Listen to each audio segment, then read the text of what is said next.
We provide you the platform to turn your dreams into reality. Give wings to your aspirations with KR Mangalam University.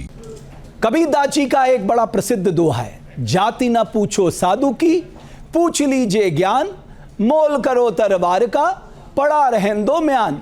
जिसका अर्थ है कि साधु यानी ज्ञानी पुरुष की जाति नहीं पूछनी चाहिए, बल्कि उससे ज्ञान को समझना चाहिए, ज्ञान लेना चाहिए। इससे आपका ही कल्याण होगा। आमतौर पे होता भी यही है, लोग साधु की जाति कहाँ पूछते हैं। लेकिन इटावा के एक गांव में कथावाचक के साथ बदसलूकी के बाद जाति पर ही संग्राम छिड़ गया है। हालांकि सवाल यह है, क्या यह पूरा मामला जाति पर ही भड़का है या सच दबे पांव धीरे धीरे बाहर आ रहा है। अब हमारी एक ग्राउंड रिपोर्ट देखिए, जिसके बाद हमें विश्वास है कि आप सच के करीब होंगे।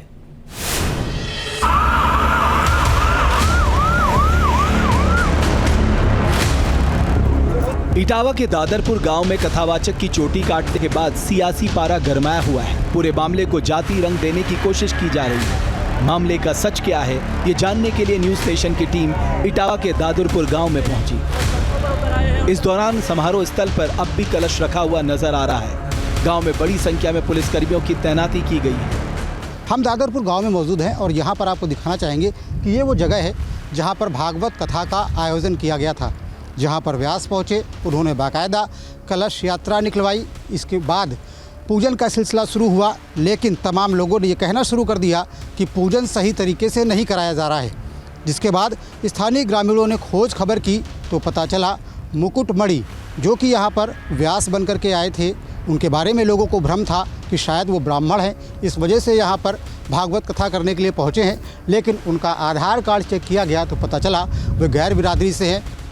हमने भागवत कथा के मुख्य जजमान जयप्रकाश तिवारी से बात की और ये जानने की कोशिश की कि विवाद कैसे शुरू हुआ। पूजन वूजन हुआ, इनने कलश भरवाए, तो कलश मतलब यहाँ ब्राह्मण वर्ग ज़्यादा है, तो सबने जब देखा तो इनके सब उल्टा सीधा ये पूजन वूजन का कोई विधि विधान ही नहीं समझ में आया। तो कुछ शंका प्रकट हुई। हालांकि कुछ सुख तो पहले भी हुई थी, लेकिन वो इनने कार्ड दिखा दिया अग्नोत्री वाला, उसमें आदमी शांत हो गया। अच्छा, उन्होंने अपना कार्ड दिखाया था, क्या नाम लिखा था उसमें? मुकुटमणि अग्नोत्री।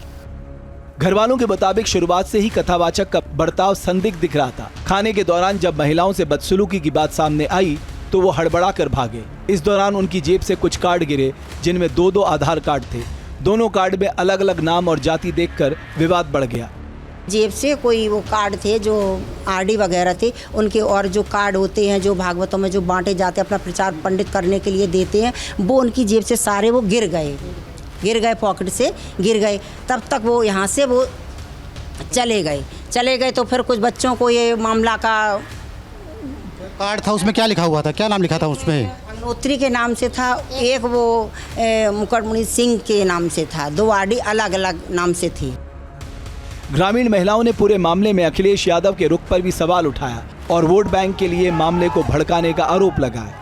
हम 2 साल पहले उनसे भागवत भी करवा चुके थे, दूसरे ब्यासी से, वो याद भी थे, कंचौसी के थे, उनको मान सम्मान दिया, खाना खिलाया, घर पर रखा, कोई ऐसी विवाद ही नहीं हुआ। लेकिन ये अखिलेश जी ने करवाया है।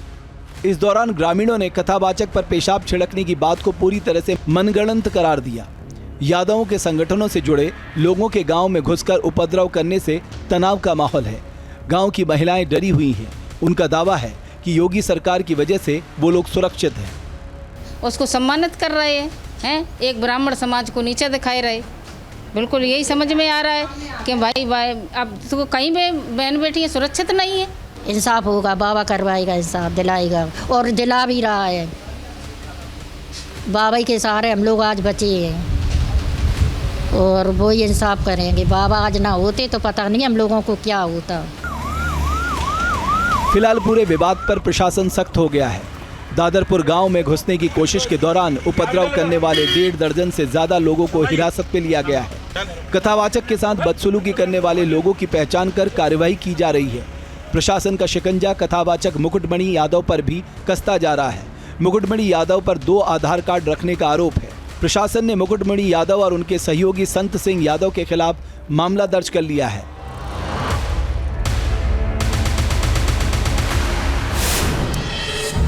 दरअसल हमारी टीम का मकसद सच सामने लाना था। इसके लिए हमारी टीम औरैया के अछलदा भी पहुंची।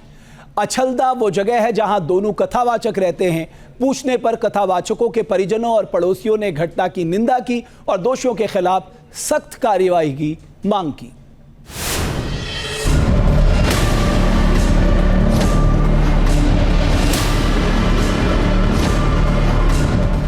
इटावा के दादरपुर गांव की घटना के बाद चर्चा में आए कथावाचक मुकुटमणि औरैया के अछलदा के रहने वाले हैं। वहां आज भी ऐसे बैनर और पोस्टर लगे हैं जिनमें उनके नाम के आगे आचार्य और पंडित लिखा हुआ है। हमारी टीम जब मुकुटमणि के घर पहुंची तो वहां ताला लटका हुआ मिला। जब पड़ोसियों से जानकारी ली गई तो उन्होंने बताया कि मुकुटमणि अविवाहित हैं और पहले प्राइवेट स्कूल में पढ़ाते थे। स्कूल बंद हो गया तो वो भागवत तथा कार्यक्रम में शामिल होने लगे। इसके बाद आसपास के लोग उन्हें शास्त्री और यादव के रूप में जानने लगे।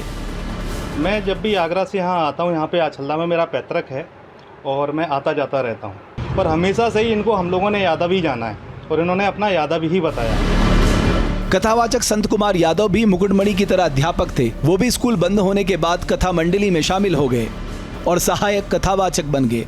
घर पे मौजूद संत कुमार की पत्नी संगीता यादव ने कहा कि अगर उनके पति ने कुछ गलत किया था तो कानून का सहारा लेना चाहिए, मारपीट नहीं करनी चाहिए थी। उन्होंने पुलिस से सख्त कार्रवाई करने की मांग की।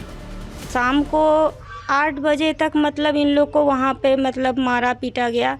वो तो सुबह आके बताए ना हम लोग को 22 तारीख को कि मतलब मारा पीटा गया और बाल छीले उन लोग का। हमें तो जल्द से जल्द मतलब सुनवाई की जाए मेरी, हमें जल्द से जल्द महिला के ऊपर भी मतलब कार्रवाई करी जाए। संतोष यादव के घर में 3 बेटियां और 1 बेटा है। घर की माली हालत भी ठीक नहीं है। पत्नी के मुताबिक भागवत कथा से जो मिलता है उसी से परिवार का पालन पोषण होता है। अब परिवार के सामने समस्याएं खड़ी हो गई हैं। संगीता यादव ने बताया कि संतोष यादव शास्त्री के रूप में जाने और पहचाने जाते हैं। हालांकि 2 आधार कार्ड के सवाल पर उन्होंने कोई भी जानकारी होने से साफ इनकार कर दिया। जहां भक्ति है हर शब्द में, कथाओं में छुपे हैं दिव्य रहस्य और ज्योतिष देता है जीवन को दिशा। धर्म से जुड़ी हर बातों को जानने के लिए हमारे चैनल स्तुति को सब्सक्राइब करें। चैनल पर जाने के लिए इस लिंक पर क्लिक करें।